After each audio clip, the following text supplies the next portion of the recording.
नमस्कार। गुड़ रहस्य ज्योतिष केंद्र में आपका हार्दिक स्वागत है। अभिनंदन है प्रिय बंधुओं, आप सभी का हार्दिक धन्यवाद जिन्होंने कि मेरे इस YouTube चैनल को अपना आशीर्वाद दिया, इसे सब्सक्राइब किया, शेयर किया और इसमें अपने बहुमूल्य कमेंट छोड़े। अतः अब तक जिसने मेरे इस YouTube चैनल को सब्सक्राइब नहीं किया है वह मेरे इस YouTube चैनल को सब्सक्राइब अवश्य करें। हाथ जोड़ के आपसे निवेदन है, कुछ आप लोगों का आशीर्वाद अगर मुझ पर बना रहे, वीडियो को अंत तक अवश्य देखें। बहुत महत्वपूर्ण मैं सब्जेक्ट लेकर के आ रहा हूं, एक सीरीज लेकर के आऊंगा 12 के 12 लग्नों के लिए, और इसमें विशेषता बात करूंगा पंचमहापुरुष राजयोग। ये क्या है? जब हम ये आमतौर पर इस बात को ज्योतिष के गलियारों में जब इन चीजों की चर्चा सुनते हैं, बहुत सारे राजयोग है, गज केसरी है, बुध आदित्य योग है, शश मंगल का रुचक, शनि का शश, बुध का भद्र, गुरु का हंस, शुक्र का मालव्य योग, पंचमहापुरुष राजयोग आदि आदि चीजों की चर्चा हमेशा होती रहती है और इसके बारे में शास्त्रों में या ज्योतिषाचार्य द्वारा बहुत प्रशंसा भी की जाती है। परंतु कई बार ये कुंडलियों में देखा भी गया है, फलित घटित भी होता है लेकिन फलित वैसा नहीं होता है जैसा कि इसके बारे में कहा जाता है, जैसी कि इसकी चर्चा होती है। आज वह संदेह आपके किसी प्रियजन की कुंडली का अगर आपके दिमाग में है तो आज मैं उस चर्चा को लेकर के आ रहा हूं। विशेषता मेरा पंचमहापुरुषों के लिए, पंचमहापुरुष राजयोग के लिए ही यह सीरीज रहेगा। बुध के द्वारा भद्र पंचमहापुरुष राजयोग, गुरु के द्वारा हंस पंचमहापुरुष राजयोग, शुक्र के द्वारा मालव्य पंचमहापुरुष राजयोग और शनि के द्वारा शश पंचमहापुरुष राजयोग और मंगल के द्वारा रोचक पंचमहापुरुष राजयोग आदि आदि चर्चा में है। बनता कैसे है, सबसे पहले आप इसको ध्यानपूर्वक से समझेंगे।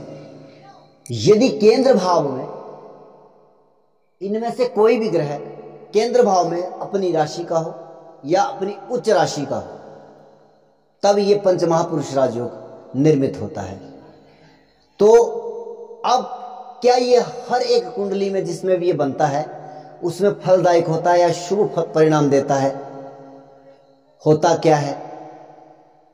जैसे कि बुध का जो भद्र पंचमहापुरुष राजयोग है, इसके बारे में कहा जाता है कि ऐसा व्यक्ति व्यवसायिक बुद्धि या बहुत इंटेलिजेंस रखता है, अपने बुद्धि के द्वारा जो है वो जग को जीतने की क्षमता रखता है, सभा में विजय पाता अपने बुद्धि के द्वारा।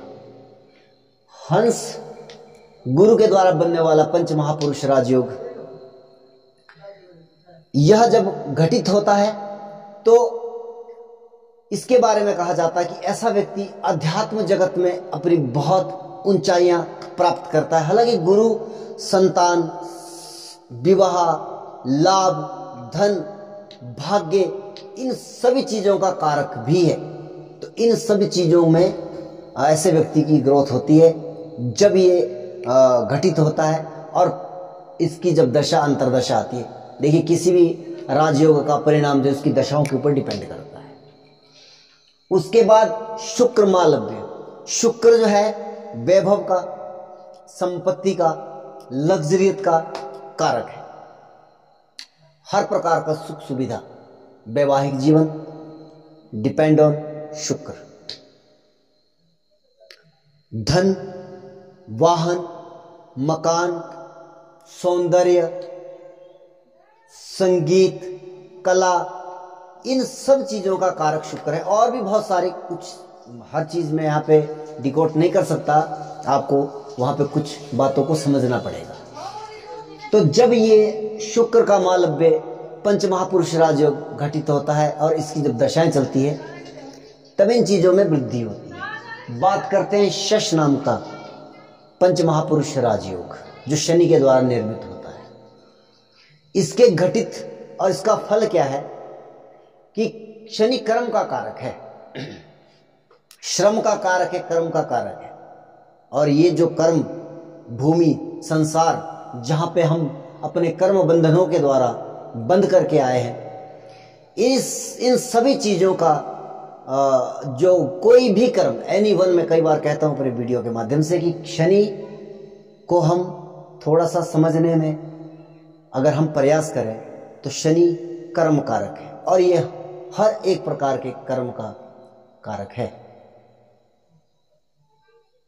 तो ऐसा व्यक्ति कर्मठ अपने कार्य क्षेत्र में जब ये राजयोग घटित होता है वो बहुत उन्नति करता है, प्रोफेशनल तौर पर वो बहुत उन्नति करता है। शनि हालांकि प्रॉब्लम का कारक भी है, हालांकि उन चीज़ों को हम राजयोग के द्वारा वो नहीं समझेंगे, लेकिन हाँ जब हम धीरे धीरे लग्नों के ऊपर बढ़ेंगे वन बाय वन, मंगल रोचक पंच महापुरुष राजयोग जब ये घटित होता है तब क्या फल होता है? उस समय में मंगल जो है वह आपके पराक्रम का कारक है, आपके बल का कारक है और ऊर्जा का कारक है।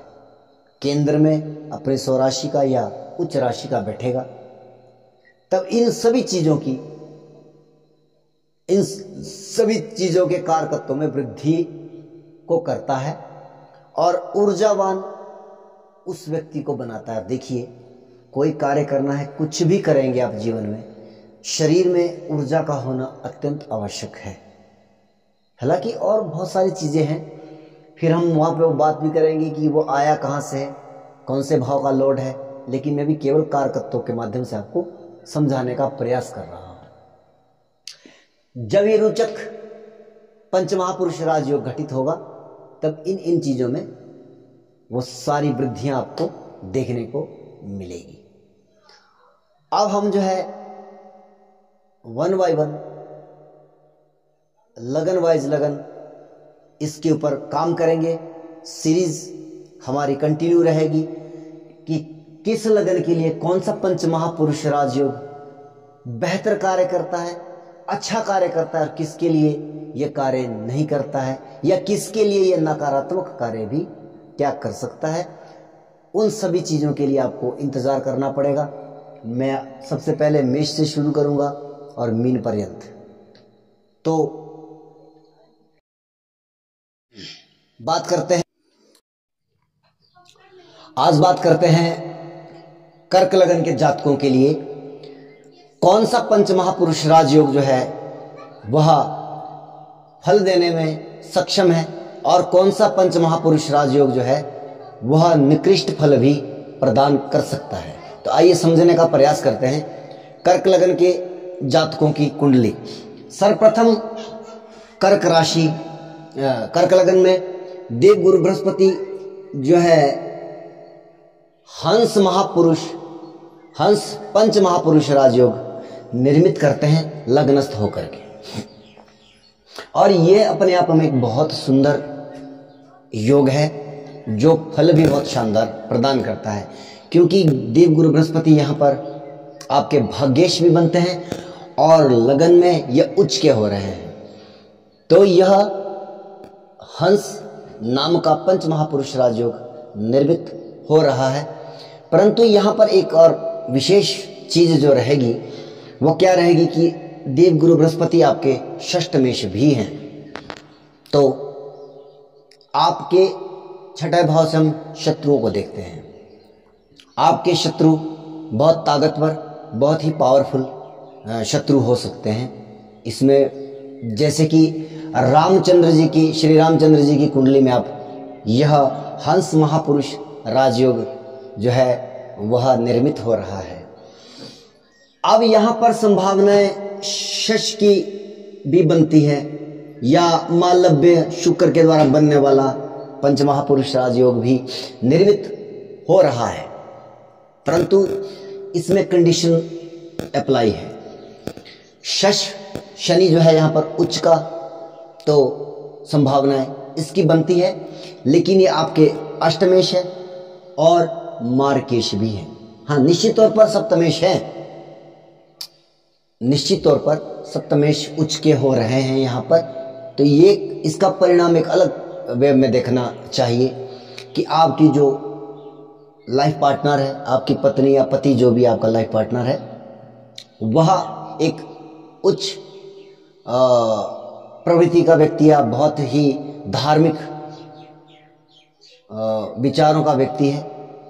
यह इस सप्तमेश के उच्च होने का परिणाम प्राप्त हो रहा है। लेकिन यहाँ पर जो अष्टम भाव के स्वामित्व का परिणाम रहेगा, क्योंकि अष्टमेश का उच्च का होना भी एक नकारात्मक परिणाम हो सकता है, क्योंकि अष्टम भाव हम जो है वह गुप्त चीज़ों के लिए देखते हैं या पीड़ाओं के लिए देखते हैं। तो पीड़ा भाव का स्वामी जब उच्च का हो रहा है, ऐसे में आपको जो है वो मानसिक परेशानियां लेकर के ये शश योग निर्माण कर रहा है। इससे बेहतर होगा कि यह शनि जो है शश पंचमहापुरुष राजयोग ना बनाए तो बहुत बेहतर रहेगा। दूसरी चीज़ कि शुक्र, आप यह शश जो है शश योग भी आप राजा रामचंद्र जी की कुंडली में देख सकते हैं। और सप्तमेश क्योंकि कर्क लगन की कुंडली राजा रामचंद्र जी की है, तो अगर हम उनको एक सामान्य महापुरुष की श्रेणी में भी रखते हैं, हालांकि वो तो संसार की माया से परे हैं, लेकिन लीलाओं के लिए ही सही हमें बहुत सारी शिक्षाएं, बहुत सारा ज्ञान देने के लिए उस मृत्युलोक में अपना अवतरण करते हैं, बार बार करते हैं। तो सीता मैया जैसी धर्मपत्नी, लेकिन वैवाहिक जीवन आपको मालूम होगा, वैवाहिक सुख जो है वो किस प्रकार का उनका रहा है, वो किसी से छुपा नहीं है। संतान हुई, मैया गर्भवती थी, वन को जाना पड़ा, वनवास हो गया, सीता माता का हरण हो गया। इस तरह की जो है परिस्थितियां निर्मित हुई उनके जीवन में। और उनके ऊपर, क्योंकि चौथा भाव हमारा क्या है, जिम्मेवारियों का। अगर ये राज्य है तो ये राजपद है, राजगद्दी है, इसकी जिम्मेवारी जीवन भर राजा रामचंद्र जी ने निभाई। और आज भी उदाहरण दिया जाता है कि राजा रामचंद्र जैसा राज्य कब निर्मित होगा पुनः भारत में, जिसकी अभी भी आज भी जो है खोज चल रही है। और कितना कामयाब हुआ, कितना कारागार हुआ, वो सब आपके सामने है। तो अच्छा, दूसरी मालव्य, देखिए मालव्य शुक्र आपका त्रिशडाय है, शुक्र आपका त्रिशडाय लॉर्ड है और वह स्वराशि का है चतुर्थ भाव में। यह एक लाभेश, हालांकि लाभ भाव में किसी भी ग्रह का बैठना एक बहुत अच्छा श्रेष्ठ माना जाता है, परंतु लाभेश का जिस भाव से संबंध बन जाता है, उस भाव से लेकर के वो अपनी पर्सनल लाइफ में प्रॉब्लम क्रिएट करता है। चतुर्थ भाव में बैठा है शुक्र यहाँ पर, तो माता को परेशानी होगी, निश्चित तौर पर होगी, इसमें कोई संदेह नहीं है। तो आप इसको भी इतना अच्छा शश और मालव्य दोनों को आप जो है इतना अच्छा यहाँ पर रीड नहीं कर सकते हो। यहाँ पर शनि और मंगल, ये दोनों प्रकार के पंचमहापुरुष राजयोग, शनि के द्वारा शश और मंगल के द्वारा जो है रोचक नाम का पंचमहापुरुष राजयोग निर्मित होता है। सप्तम भाव में मंगल यहाँ पर मकर में उच्च के हो रहे हैं। निश्चित तौर पर योग कारक ग्रह है मंगल, लेकिन कहीं ना कहीं ये मंगल जो है ये मांगलिक दोष भी निर्मित कर रहे हैं। और जब कोई योग कारक ग्रह किसी कुंडली का होता है और वो नैसर्गिक तो होता है पाप, और तात्कालिक स्थिति में वो शुभ ग्रह होता है, तो उसके परिणामों को भी हमें शुभ तभी देखना चाहिए जब वो तात्कालिक परिस्थितियों में, यानी कि जब उसकी दशा अंतर्दशा आएगी तभी इस मंगल को हम शुभ मानेंगे। अन्यथा इसको एक पापी ग्रह, क्रूर ग्रह के दृष्टिकोण से ही हमें यहाँ पर देखना होगा। लेकिन लगन को देख रहा है, लगन को मंगल की दृष्टि हमेशा जो है वो ऊर्जा प्रदान करती है, ऐसा व्यक्ति ऊर्जावान होता है। निश्चित तौर पर अन्य विषयों में ये बहुत शानदार रहेगा, इसमें कोई संदेह नहीं है। दूसरी चीज़ है कि कार्यक्षेत्र दशमेश भी है, और दशमेश का उच्च का होना यानी कि कैरियर में बहुत तरक्की, और ये सप्तम भाव हमारा व्यापार का है, तो निश्चित तौर पर ऐसा व्यक्ति व्यवसायिक क्षेत्र में दुनिया में बहुत उन्नति करता है। और शनि के शश योग की परिस्थिति क्या हो सकती है? शनि पुनः स्वराशि का तो है, लेकिन वह अष्टमेश भी है। हालांकि यहाँ पर मैं ये नहीं कहूँगा कि यह वैवाहिक जीवन में कोई विशेष प्रॉब्लम देगा, लेकिन विवाह को डिले कर देगा। शनि का एक परिणाम होता है, वो डिले करता है, डिनाई नहीं करता है, परिणाम देता है, शुभ अशुभ। हालांकि सप्तम भाव में अगर किसी के शनि बैठा है, क्योंकि शनि एक धैर्य का ग्रह है, वो पापी क्रूर हो सकता है, उसका एक परिणाम यह है कि वो धीरे से देगा, आराम से देगा, बहुत विचार करके देगा। लेकिन ऐसे व्यक्ति का जब विवाह हो जाएगा, शनि अगर किसी के सप्तम भाव में है, तो वैवाहिक जीवन में बहुत नकारात्मक परिणाम ऐसे शनि के नहीं देखे गए।